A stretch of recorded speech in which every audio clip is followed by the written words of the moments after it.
Persatuan Purnawirawan Angkatan Laut atau PPAL bersama Forum Sarasehan Seni dan Budaya atau Forsapda Tulungagung menggelar Sarasehan dengan tema Dinamika Pancasila sebagai Dasar Negara Republik Indonesia pada Kamis 24 Oktober 2024. Acara berlangsung di Lotus Garden Tulungagung dan dihadiri oleh 3 narasumber, yakni perwakilan dari Kodim 0807, Dr. Ahol Firdaus SPD MPD dari UIN Tulungagung dan Budi Kastowo SE Pustakawan dari Perpustakaan Bung Karno Blitar. Hadir pula para purnawirawan PPAL, para penggiat budaya, mahasiswa, serta tamu undangan lainnya. Menurut salah satu narasumber menyampaikan pentingnya menjaga nilai-nilai Pancasila di era digital yang semakin berkembang pesat. Ia menekankan bahwa Pancasila harus menjadi pedoman dalam menghadapi perubahan sosial dan teknologi yang semakin cepat. Pancasila bukan hanya dasar negara, tetapi juga fondasi moral yang harus diterapkan dalam kehidupan sehari-hari, termasuk dalam penggunaan teknologi digital. Para narasumber memberikan pandangan tentang bagaimana nilai-nilai luhur Pancasila bisa tetap relevan dan menjadi penuntun dalam era yang serba digital ini. Salah satu mahasiswa yang mengikuti Sarasehan ini menyoroti pentingnya literasi digital agar masyarakat dapat memanfaatkan teknologi dengan bijak tanpa meninggalkan nilai-nilai kebangsaan. Namun, dampak negatif teknologi terhadap nilai-nilai Pancasila juga tidak luput dari perhatian. Dijelaskan bahwa perkembangan teknologi yang begitu cepat, khususnya media sosial, dapat mempengaruhi perilaku masyarakat jika tidak digunakan dengan bijak. Penyebaran informasi hoaks, ujaran kebencian, dan degradasi moral merupakan beberapa contoh dampak negatif yang bisa mengikis nilai-nilai Pancasila seperti gotong royong, rasa persatuan, dan toleransi. Wawan Susatya, penasihan Forsapda, menyoroti tentang P4 dengan butir-butir Pancasila, penghapusan pendidikan pedoman penghayatan dan pengamalan Pancasila atau P4 di Indonesia yang dahulu menjadi program wajib dalam sistem pendidikan dan pelatihan kepribadian, menandai perubahan pendekatan terhadap pendidikan moral dan ideologi. Dijelaskan, dulu P4 diperkenalkan untuk memperkuat pemahaman masyarakat mengenai nilai-nilai Pancasila melalui butir-butirnya menjadi prinsip-prinsip operasional yang konkret. Kemudian kita hitung tahun 1478. Kalau ditambah 500 tahun berikutnya, yaitu tahun 1978. Nah, tentu Pak Budi ingat tahun 1978 itu apa? Ternyata itu ditetapkannya P4, Pedoman Penghayatan, Penjiwaan dan Pengamalan Pancasila. P4.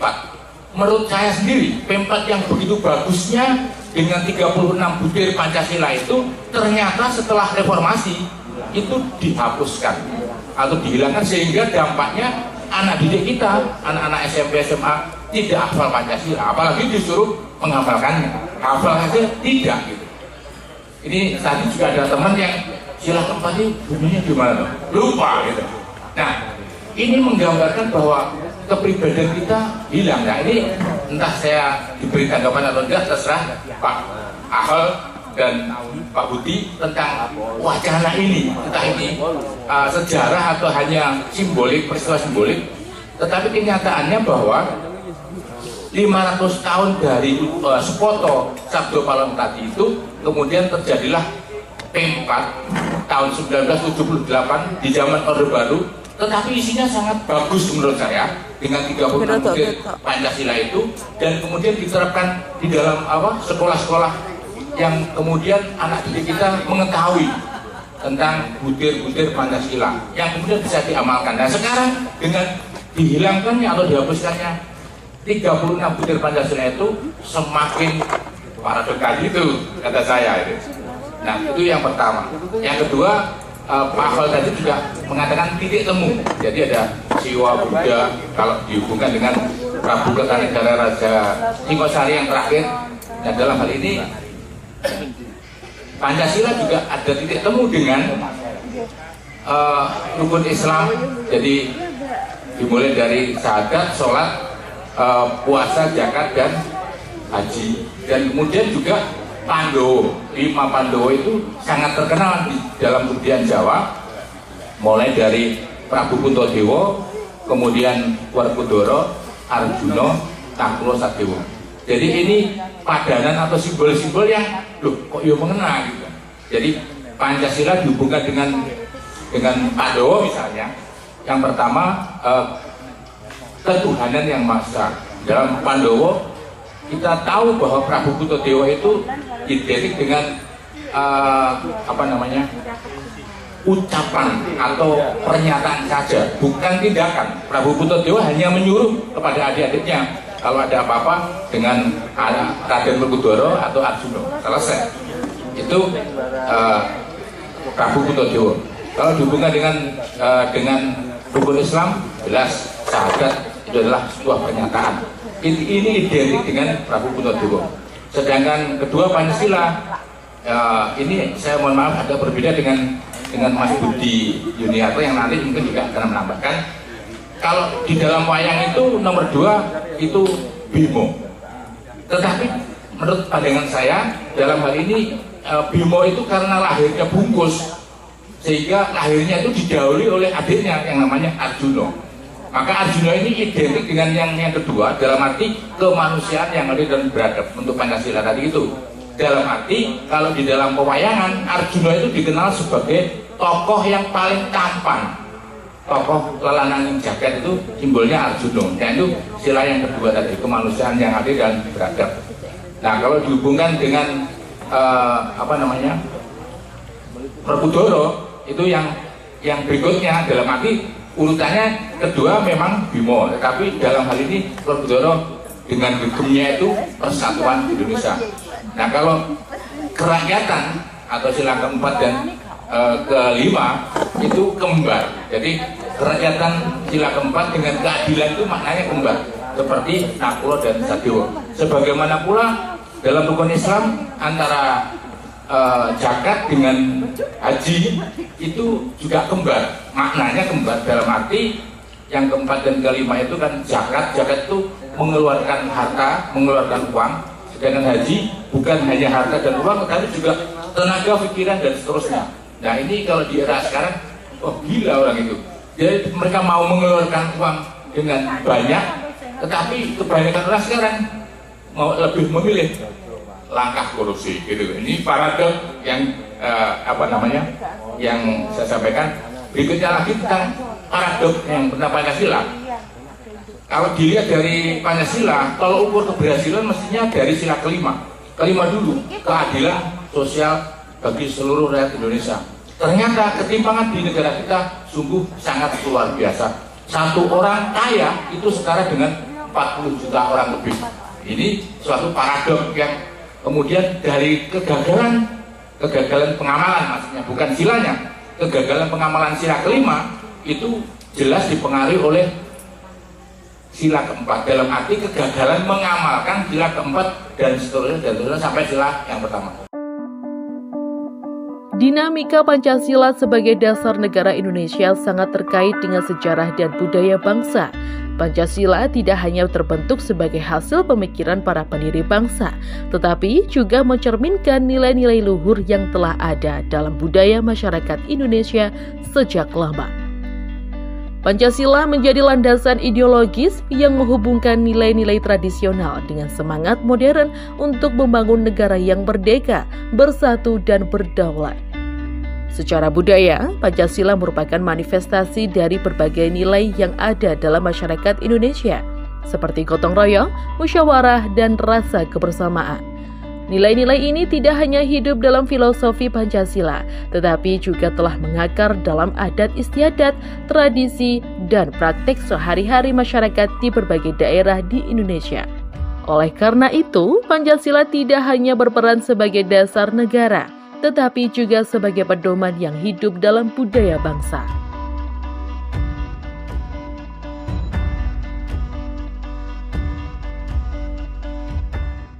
Kalau kita berkaca dari dinamika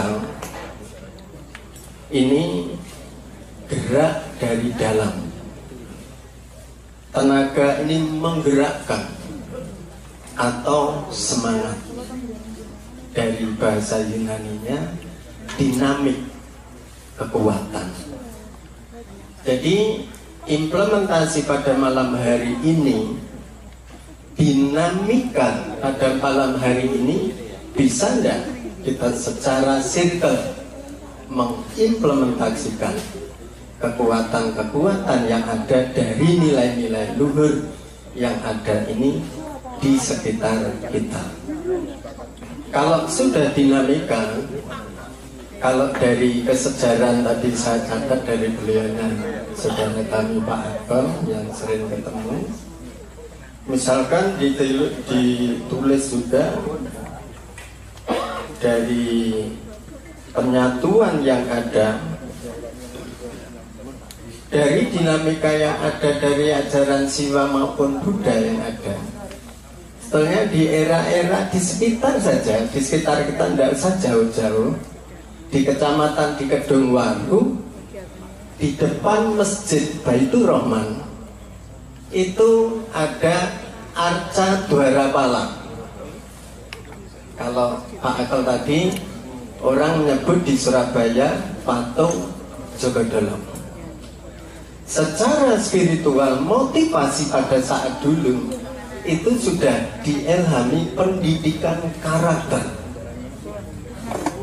Namanya Dwarapala, pala pintu, Dwara itu penjaga pintu. Sebetulnya dulu sudah diajari juga masalah pendidikan karakter, bagaimana menangkap pengaruh negatif ke Tulungagung era kesejarahan dulu dalam wujud arca Dwarapala. Ini kajian kami luas. Jadi seperti yang disampaikan oleh saudara kami dari Kodim 0807, itu pengaruh negatif yang ada dengan adanya teknologi secara simbolis yang ada. Sebetulnya berdirinya arca-arca yang ada di 4 penjuru Kabupaten Tulungagung, di Kedungwaru, Ploso Kandang, Tamanan maupun di Lembu Peteng ini, itu motivasi simbolis yang maknanya luar biasa itu. Sehingga dari beliaunya Pak Akal kesejarahan ini kami perlu menyampaikan untuk malam hari ini Pak Akal. Tanggal 14 Agustus 2024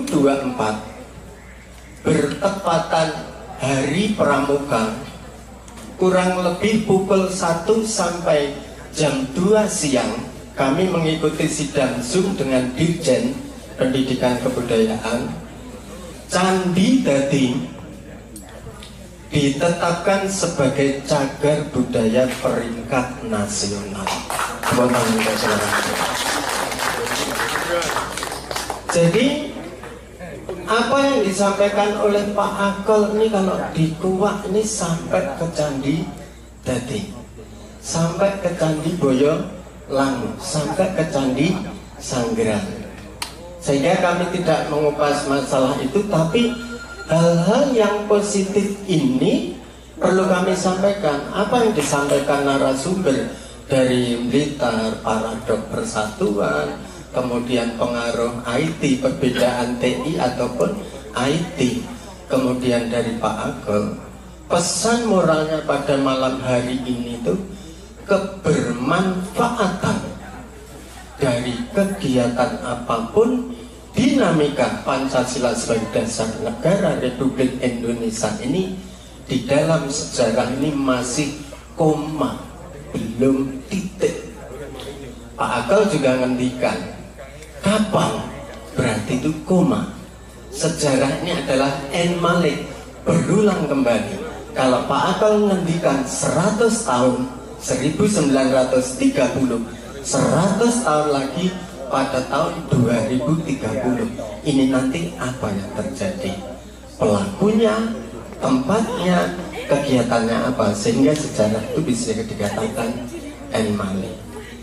Maka pesan moral kami ini kalau sudah dikatakan kita beririsan dengan kegiatan hari ini, misalkan sebagai contoh Pak Akal kesejarahan luar biasa kemudian tadi ada kegiatan 1 Juni, BPUPKI, PPKI, kemudian dinamika masa pemerintahan Presiden Soekarno, dinamika pada masa pemerintahan Soeharto, beliaunya Bapak Soeharto, kemudian reformasi, kemudian beliaunya Bapak Gus Dur, dan seterusnya sampai hari ini. Dinamika yang ada ini, satu kata, ini tanggung jawab apapun itu luar biasa. Contoh, apakah sudah nyampe di akar rumput misalnya undang-undang atau peraturan pemerintah tentang pendidikan karakter nomor 87 tahun 2017. Di situ ada 18 karakter yang dikembangkan. Nomor 1 adalah religius, nomor terakhir 18 adalah bertanggung jawab. Di situ ada gemar membaca, di situ ada kreativitas, di situ ada inovasi dan seterusnya. Maka kalau dari kata kunci Pak Akor di situ ditulis, sebetulnya bisa dikemas satu kata, yaitu 2 kata, gotong royong. Maka dari 18 ini pun bisa diimplementasikan di Kabupaten Tulungagung juga, yaitu keterkaitan bagaimana Undang-Undang Nomor 5 Tahun 2017 tentang pemajuan kebudayaan. Karena apa?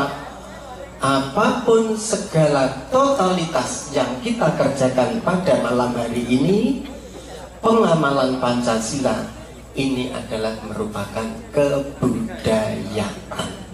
Kata tutup kami, sekali lagi kami mengucapkan terima kasih, kami telah diundang. Mari kita bersama-sama gotong royong dalam apapun untuk mengimplementasikan, mulai dari hal kecil maupun seterusnya. Kalau di sekolah sudah ada P5 dan seterusnya, kalau ini implementasinya tidak sampai merasuk pada kolbu, tidak menjadi pendidikan karakter yang ada, maka jas buka ikat belangkon. Sama juga sami wow. Melalui sejarah dan budaya inilah Pancasila terus mengalami dinamika agar relevan dan bisa beradaptasi dengan perkembangan zaman tanpa kehilangan jati diri bangsa Indonesia. Acara Sarasehan ini diakhiri dengan sesi tanya jawab dan diskusi interaktif yang diikuti dengan antusias oleh para peserta. Semua pihak yang hadir sepakat bahwa upaya untuk mempertahankan dan menerapkan nilai-nilai Pancasila harus terus digalakkan, terutama di tengah pesatnya perkembangan teknologi. Dari Tulungagung, Jawa Timur, Tim Liputan SCN TV melaporkan.